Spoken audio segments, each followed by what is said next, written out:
What's up, ladies and gentlemen, this is Tony Mo from Pixabay, and today we are taking a look at Zack Zero, an action-oriented platformer developed by Crocodile Entertainment.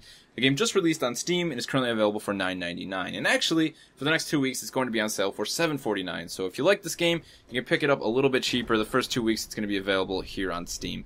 But let's hop into this game right away and talk about its, kind of core gameplay mechanics, because the main mechanics of this game, including Zack's suit here, are probably some of the most interesting in this platformer. I have to say it's a bit of a throwback to old school platformers. A lot of the game is kind of, real standard platforming stuff, but it's got really nice 3D visuals, as well as there's actually some 3D space used along the platform as you move along here. You can actually go back and forth inside of some of the environments and grab onto ledges that are actually behind the elements, so it's got some really nice small features in there. But the suit is really the star of this game, Zack's suit here. As long as we can survive this onslaught of baddies here real quickly, I can explain it to you. Now, you can see here we're just busting out some standard attacks, nothing special. We kind of got our boomerang on our elbow here. Whatever this thing is, it's awesome though. You can throw it at people and it pretty much just takes them out from a distance, or you can slash them up close with it, like this bird. Where are you going, you pterodactyl? But if we tab left and right on the bumpers on my Xbox controller here, I'm using the 360 controller. It's fully compatible, works very well with this game.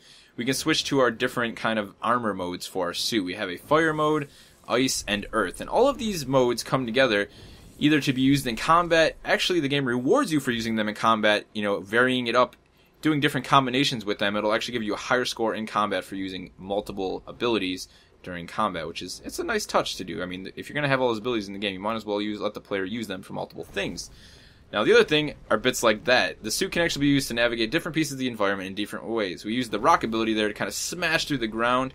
Now what we're going to do is I'm going to show off one of my favorite abilities, is we can actually surf on fire. Yes, we are surfing on fire. I think that's just really awesome for some reason. But that's one of the main uses of the fire ability, apart from being able to launch awesome fire attacks. Let's see if we can smash up some of these baddies here. Now you see these little tiny things coming out of the ground. These are actually little creatures, so they are trying to run away from us. The black ones give us a higher score that goes to our score. The game actually does have a leaderboard system, so that score is capped, and you can try and battle other people for higher scores along the level. It gives the game a little bit of replayability, and then the red ones will actually replenish our health, so you definitely want to be grabbing those little baddies up as they run away here. See if we can smash some of these up. Now these green kind of gems here, these are you to power our suit's abilities. You see the green bar on the top left corner, in the same place where our hearts and all of our abilities are.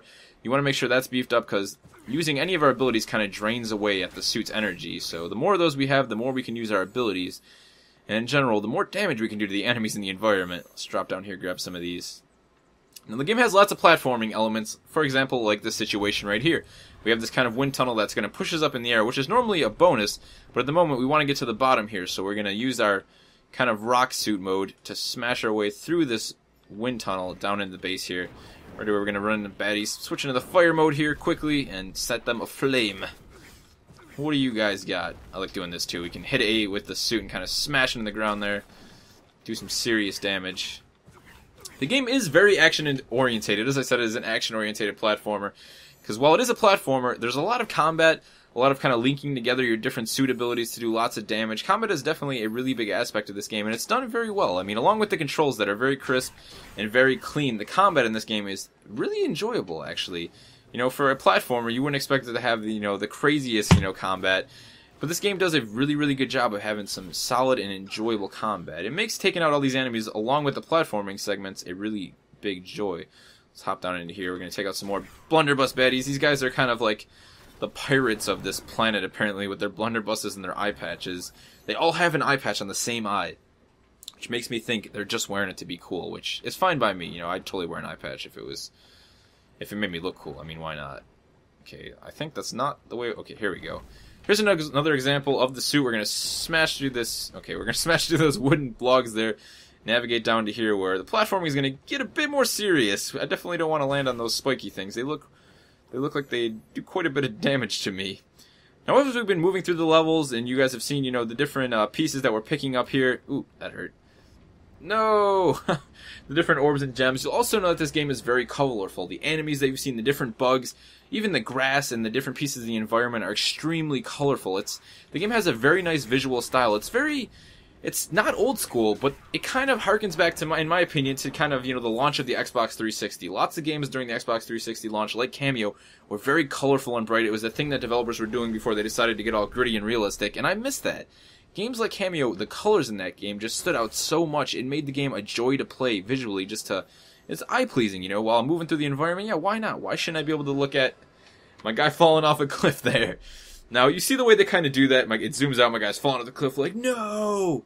Like a really bad 1970s action flick. That is part of the personality of this game. It's cheesy in a very good way. It doesn't take itself too seriously, and the characters, even the dialogue that you'll meet throughout the game they're presented in a very corny way. Even the main story. Listen to the main story, alright? Zack and his girlfriend Marlene here, they're very in love. They're chilling out on the beach when one day this guy by the name of Zalrog and his brother Zanrik decide they're going to come attack their planet. Well, Zack and Marlene ain't having any of that. They hop in their spaceship, they head up to that giant enemy spaceship, decide to plant a bomb in it. Only problem is they stumble into the exact room where the baddies were. Very, very, old school sci-fi there. They stumble into this room, and Zalrog tries to take them out with his blaster, and he ends up knocking over a statue and killing himself. I mean, right there, that's as cheesy as it gets, but I love it. Then Zanrik, his brother, decides, whoa, it's all your fault, and he captures Marlene, and now Zack is basically on a mission to save this planet, and also defeat, Zanrik, and get his girlfriend back in the end. So it's a classic story, but it's funny, it's cheesy, it's lighthearted. I like it a lot. The game, as I said, doesn't take itself too seriously, and I think that's quite a good thing, actually. Oh, no. Okay, we made it. Let's make it back up top. We don't have much health. This is going to be quite risky here. Okay, there we go. Now we're going to make use of the suit again. It's basically going to allow us to... Oh, actually, we don't need to move this one. So we don't need to use the suit this time, but we're going to hop up here. And this is going to... Okay, yes, we do need to use the suit. Turn the suit on. We're going to use Y to grab hold of this, and we're going to yank this giant stone onto the pressure plate, and also be able to double it as a platform. We'll jump up here. Now quickly, I want to show you guys what the ice ability actually does here, because it's a pretty cool ability. We can actually slow time with it. So if we hit B on the ice ability, we'll slow down time. We'll rush in. These guys are all like, oh, where'd he go? And I'm behind them, hitting them with an ice attack. It's a shame I died because I didn't have many hearts, but let's get back in there. Even that little loading screen when you die, and another example of just cheesy, good classic lightheartedness. I love it. Let's take these guys out, though. Some more of these enemy villagers. They're not too happy. I mean, we didn't even do anything to them. We just showed up on the planet. I don't know what their deal is. The game has a lot of throwbacks, I've noticed, too. There's actually, at one point when I died, are kind of like the chick who comes over the radio comm. She helps us out quite a bit. She's kind of back in our spaceship, helping us get Marlene back here. There's totally a Metal Gear Solid moment. You know in Metal Gear Solid when you die, and Otacon's all like, Snake! Snake! Well, she does the Zack thing.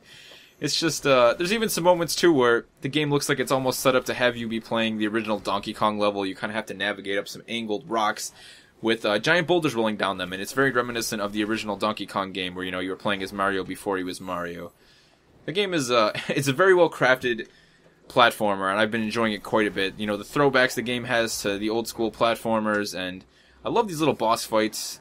They're increasingly difficult as far as I've ran into. While they're kind of simple, I still like them. The bosses have a lot of personality, too, in their design. It's just, overall, it's a really tight-knit and well-done game. And if you guys have any interest in checking this game out, please, we will have a link in the description below. Go give it a try. Now's the time to pick it up if you're thinking about buying it. As I said, it's going to be on sale for 2 weeks for $7.49.